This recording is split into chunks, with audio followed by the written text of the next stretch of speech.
Hello loves, welcome back to my channel. So today we made our first fisherman soup and it did not go without learning our lesson. So let us go through the process. So I have my catfish here, which is already washed. I have my shrimps, my uziza leaves, my periwinkle, my snail, my crayfish, my prawn, my scotch bonnet pepper, as well as my crab. That's all for the seafood. Then I have my Uziza seed as well. I started by boiling my yam because I'm going to use as thickener. Then I grated my scotch bonnet pepper and onions. Then I also saw this and I decided to try it, blending my prawn shells together with Uziza leaf. Then I'm going to sieve out the water and I'm going to set it aside, which will use when I will start cooking the food proper.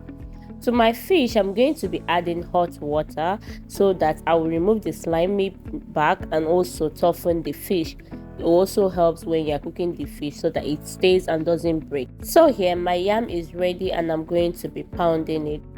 My fish is also 2 minutes at this point, so I'm removing it and I'm cooling it down with cool water. Mind you, that hot water was also a cooking process, so you be careful when you are cooking it. So I'm adding my fish head first, adding my seasoning cube, I'm adding my salt as well as my peppers, and then I'll add water. So I'm cooking the fish head first because I know it takes a longer time than the other ones to cook. So I'm going to cover the pot and then I'll move to my snail. Because of the slimy nature and I don't have alum, I don't like using it, so I decided to parboil my snail for like 3 minutes. So I'm going to cover it. Then to my pot, I'm going to be adding the rest of the fish at this point.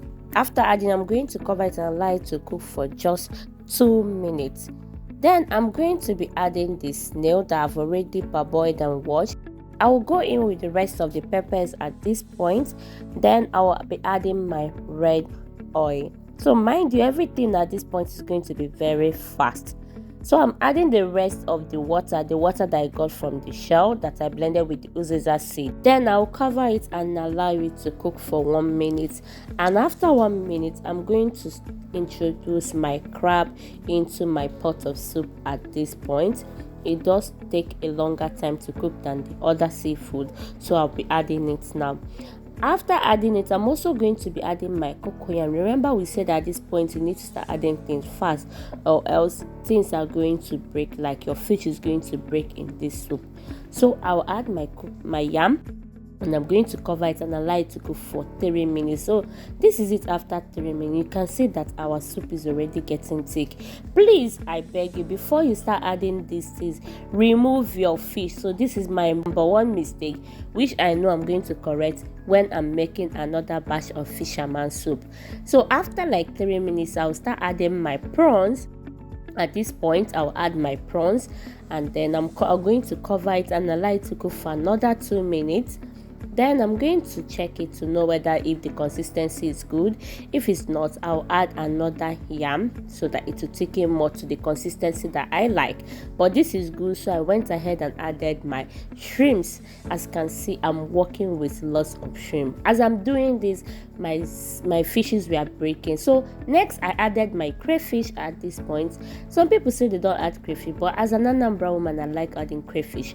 Next I went in with my seasoning cube. After adding my seasoning cube, I went ahead and added my Uziza leaf. I know you say that we've added Uziza seed, but please go ahead and add this Uziza leaf. It brings some freshness to the soup and it also gives it a better taste. So I'm going to go ahead and add my periwinkle at this point. Once this is added, you know that your food is ready. So after 1 minute, your food is ready because this doesn't take time to cook. So I tested it and it needed more pepper, so I added in more pepper. As you can see, I didn't add more seasoning, I didn't add more salt because this thing also has this. So be careful when you're adding seasoning cube in your fisherman soup. So this is our food is ready and you can see our fish was partially broken. So that's why I said when you want to do it, remove the fish. So it was super yummy. This is our first attempt and it really went well. So if you want to make fisherman soup, learn from my lessons learned and try this recipe because it's very yummy. Thank you for watching. Bye.